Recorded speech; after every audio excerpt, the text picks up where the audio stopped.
What is up, my crew? This is the Nook Podcast. My name is Steven, and I don't have a regular episode for you this time. I'm taking a week off so that I can dedicate some extra time to prepare for a very special 3-part series that will begin next week. And I just wanted to take a little bit of time to tell you about it.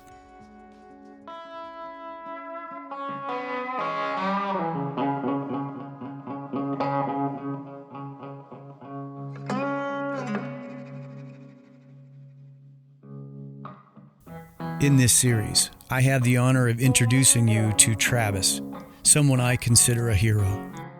He enlisted in the United States Marine Corps in September of 2002, a decision he did not take lightly. I had the mindset of when I enlisted, I'm going to war. So, for me, I was already prepared to die. I already came to terms to that. So it was more of like, when is it going to happen? And not if. That was the reality. All totaled, Travis spent 5 years in active service with the Marines, with only a fraction of that in combat.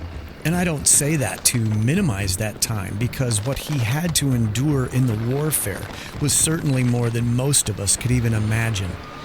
Surviving through gunfire, explosions, and countless injuries might actually be the predictable part of things, whereas dealing with the death of your best friend and then so many others takes the mental and emotional components to an even darker place. That whole time, it really felt like you were going through years and not months. We had so many deaths. Every death, you couldn't really let that set in until later in life. You literally have to, you basically have an 8-hour pause. So 8 hours, grief, do what you got to do, and then you go back out. Ultimately, the physical toll of Travis's injuries would mean the end of his Marine career after just 5 years. Returning home and attempting to meld himself back into some kind of a normal life was nowhere near simple. I was taking oxys. I had morphine patches. I had all these drugs that they were giving to me left and right, and I was taking like candy, and I was still drinking and doing all that. So, I remember a couple times where I would just do dumb stuff, like take 6 oxys and then go drive to my friend's house and then have some beers and more oxys and then drive home. At one point I was at 43 pills a day.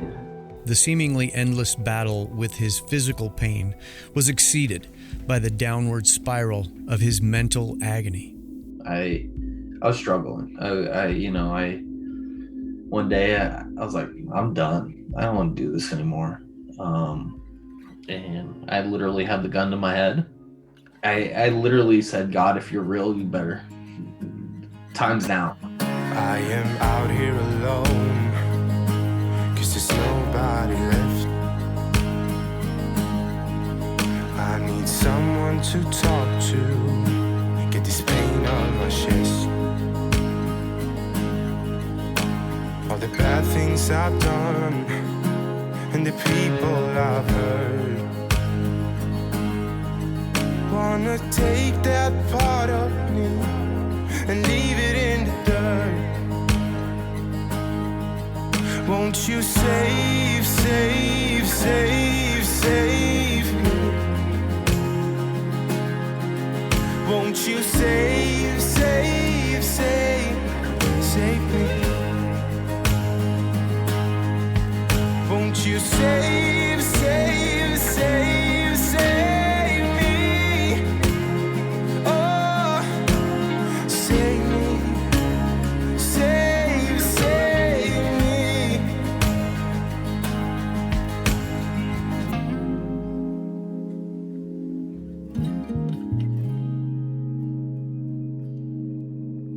The more that I learned about Travis's story, the more that I realize how short-sighted it would be to try to fit it all into one episode. So, while I've never done anything like this, I am convinced that this one is well worth the extra time. And I hope that you will join me for all of it.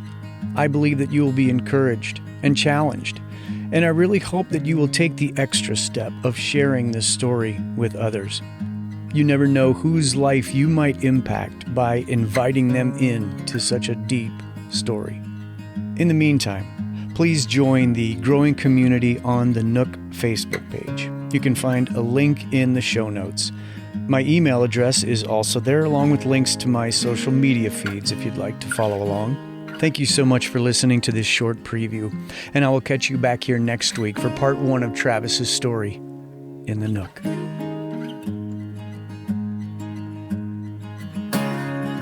The Nook Podcast is a production of Sozo Digital Media.